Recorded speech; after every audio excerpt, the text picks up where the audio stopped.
জানা গেছে ধৃত ব্যক্তির নাম সাদিকুল আলম, বাড়ি চাঁচল থানা এলাকায়। এদিন তিনি গাজলের মশালদিঘি বাজারে বাজার করতে আসেন। সবজি সহ বিভিন্ন দোকানে জিনিসপত্র কেনার পর প্রত্যেককে 500 টাকার নোট ধরান এবং কয়েকজন ব্যবসায়ীর কাছে জিনিসপত্র কেনার পর বাকি টাকা ফেরত নেন।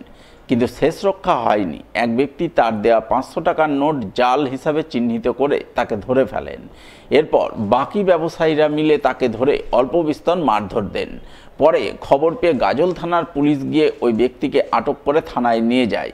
জানা গেছে পুলিশ ধৃত ব্যক্তির কাছ থেকে মোট 13টি 500 টাকার জাল নোট উদ্ধার করেছে। তাই সে এতগুলি জাল নোট কোথায় পেল তা খতিয়ে দেখতে পুলিশ তদন্ত শুরু করেছে বলে জানা গেছে। আমরা আগে সবজির দোকান করি, এবার বাজার করতে আসে। বাজার করে আসার পরে আমার কাছে বেগুন নেয়। বেগুন নেওয়ার পরে 500 টাকা নোট দেয়। টাকাটা দেওয়ার সঙ্গে সঙ্গে আমি বলছি এই টাকাটা পাল্টিয়ে দাও, এই টাকাটা ঠিক নাই। উনি চলে যায়। যাওয়ার পরে অন্য দোকানে যায়। অন্য দোকানে গিয়ে টমেটো কিনে 500 টাকা নোট দিয়ে আসে।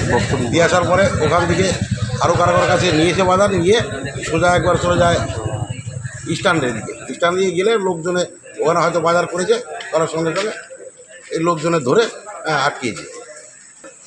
টাকাটা জাল।